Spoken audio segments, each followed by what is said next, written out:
Best of the Dan Le Batard Show with Stugotz. Best of Hollywood. First up, Dan, Jess, and Stu break down their Russell Crowe interview.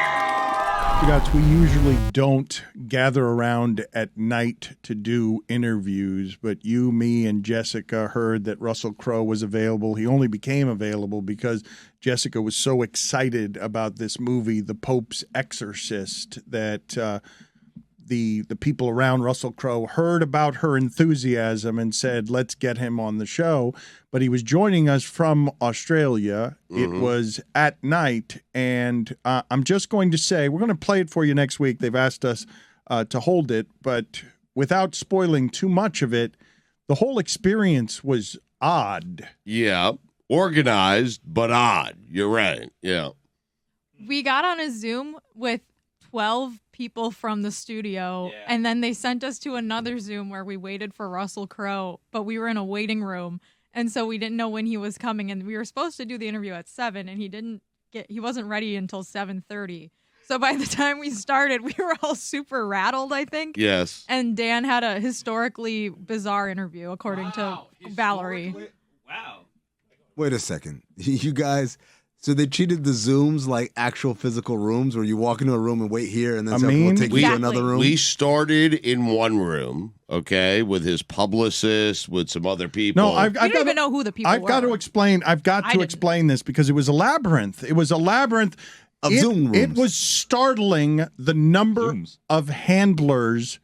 There were a lot of people in a room for us being allowed to talk to Russell Crowe for a few minutes. Yes. And the whole thing was disorienting. It's not an excuse. I was terrible because... I didn't think you were that bad. I didn't even consider that you were bad until after you said Valerie said you were bad, and then I was like, well, I usually agree with Valerie. I considered it. I did, because you were bad. And then I was wondering, Dan, this was strange to me. Like, did you get a haircut and did you do your hair? Did you get dressed up for Russell Crowe? Because you look great. You really did. I was wearing the same thing I wore, the entire day. I literally had just gotten home from a haircut when we started that. I did get a haircut for Russell Crowe. Really? Frauds. Well, first of all, Russell Crowe... They were dressed up, I mean. Was he dressed up? I was not dressed up. His hair looked great. I was simply not wearing a hat. That's all. Yeah, but every hair was in place. That's dressed up, though, okay, Dan. fine. Dressed up for you. But that's all it was, is I was not wearing a hat. I It wasn't was dressed jarring. up. I know you pretty well. Was your hair I've never combed? seen you like You that. had a It was hat combed. on. At your wedding, you were wearing a hat. Was your hair combed? I had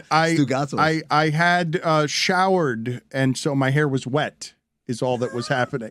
But you showered for the Russell Crowe interview, I right? showered because people shower at night when coming home from work, and you're wearing the same thing you were wearing 6 hours earlier. Do you guys shower after you get home from doing the show? No. Feel like it That's sometimes. just a you thing, Dan. Okay, it was a nighttime You did it shower. for Russell. Okay, I mean, It's fine. Yeah. Okay, you know what? You got me. Thank I you. showered for Russell Jess Crowe. got her hair done. Jess got her hair done I for will Russell say, Crowe. Russell Crowe, he has a reputation, right, in Hollywood. He's been around for decades. He's gotten in some pretty public tiffs, altercations, whatever you want to call them.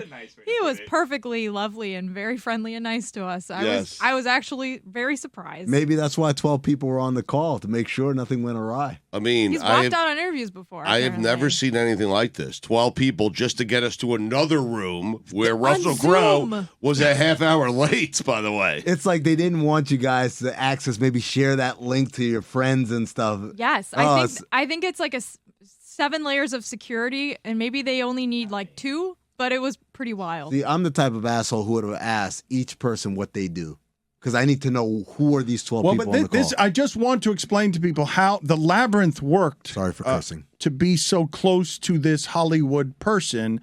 It's not just merely that we had to go to different places. It's that they had all the controls of who can communicate with each other.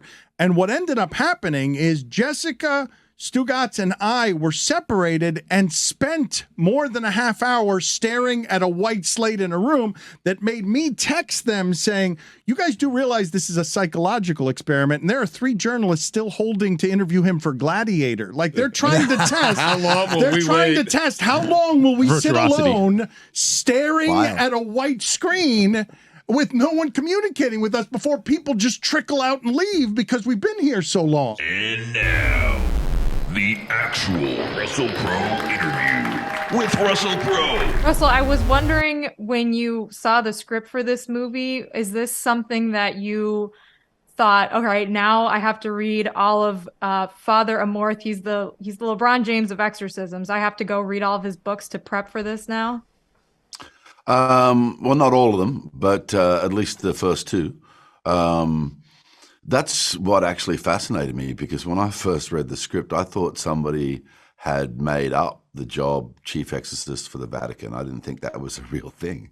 And then I looked into it. It was like, oh, it is a real thing. And then I started to sort of chase down Amorth himself and the things that he'd experienced in his life and what he'd achieved. And it was a very rich catalog. You know, I think there's 12 books. There's also, you know, hundreds of articles he wrote for intra-church magazines. And, you know, he lived a very interesting life. So that's what actually got me interested, was the man. Did you believe in the spirit world before this, and then you start reading and are like, no, this is a real thing, and these stories are horrifying, and I believe differently than I did before I took this part? Is that a question, Dan, or is this a statement?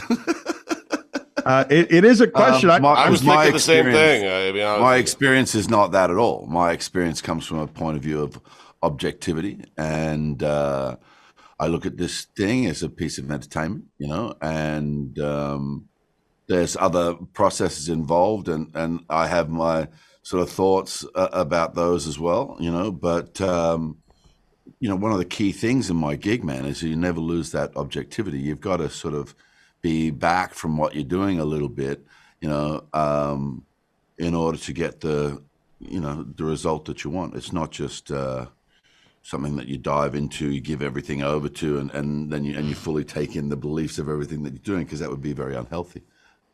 You've done horror before of any kind? Anything attracted you to horror? I did The Mummy with Tom Cruise. That was like 2016.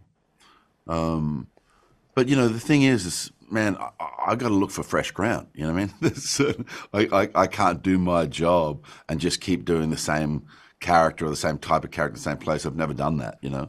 So for me, something like this is an area that I hadn't been into. And look, you know, as I said, it was the character of Amorth and the things that he experienced. You know, you're talking about a young man who grew up in Modena in Italy, which is where Ferrari came from. At 17, he believed deeply that he had received a calling to serve God. So he went to become a priest, but they told him to go away because he was too young. You know, go and get some life experience. Now, the period of time we're talking about is the early 40s, and so the world is at war. And this young man who has received a calling to serve God now finds himself as a resistance fighter, you know, with a gun in his hand, fighting the fascists and shooting to kill, you know. He goes through that war experience. He gets wounded during the process of it, comes out of that and goes into law school, gets his law degree, comes out of that and begins working as a journalist. And at that point in time, you know, a decade later, he goes back to Rome and says, I still feel this calling. And the priest that he talked to said, well, now it's perfect. Now you've lived some life. You have some experience of yourself where you can actually really help people. So then he goes to theology school, is a journalist, joins the Paulus, which is about communication, you know, produces radio, produces television, writes hundreds and hundreds of intra-church magazine articles. And it's not until he's 60 years old that he gets a tap on the shoulder by a guy called Father Candido, who he barely knew. And he says, you know, Gabriele, now you're going to change what you're doing. Now you have to come and be an exorcist, you know. And that led to 36 years of service in that job. You know, I've read a lot about Gabriele Amorth. I believe in Gabriele Amorth. And so, therefore, I believe that his first-person remembrances and memoirs of what he's actually done, you know, have to have a certain validity. Russell, you mentioned Tom Cruise, and I'm wondering if you agree with me. Did Tom Cruise save movies with Maverick? Well, I'm not sure if you're in that camp. Tom Cruise has been saving the movie industry for like 40 years. Exactly. I love his on his Twitter page. I think it says Tom Cruise running in movies since 1981. He's look, I've known Tommy a long time, and I know the sort of effort he puts into stuff. And I mean, look, man, he's just he's a special creature, isn't he? He does things that the mortal man can't do. I grew up going to Catholic school. I've been to Catholic school my entire life, so I feel like I can say this. But I find Great, let's get a Catholicism drink to later. be yes, please. I find Catholicism to be the spookiest of the religions. Is there something about the Catholic aesthetic that you think lends itself to making a horror film like this? Well, there's a lot of hierarchy, isn't there? And there's a lot of structure, and there's a lot of open doorways, but there's also a lot of closed ones too. So yeah, I do think the more you make your organization have channels of secrecy, the more questions you create. So I didn't have that sort of childhood, the one that you described. I didn't have a religious family. I didn't go to church schools. It was my own inquisitiveness when I was in my early teens, like 12, 13, where I actually would, on weekends, go to different church services. I went to Church of England and Anglican services. I went to Catholic services just to see what was going on. So I have an objectivity to that. For me, formalized religion is kind of like the middleman in the deal, because if you're saying that God exists and God is real and God is full and total and complete, then God doesn't need you to have a middleman between you and God, So it's like the person that steps in the middle of the deal between the producer and the user and says, I'll take a little bit of that. And I don't really know.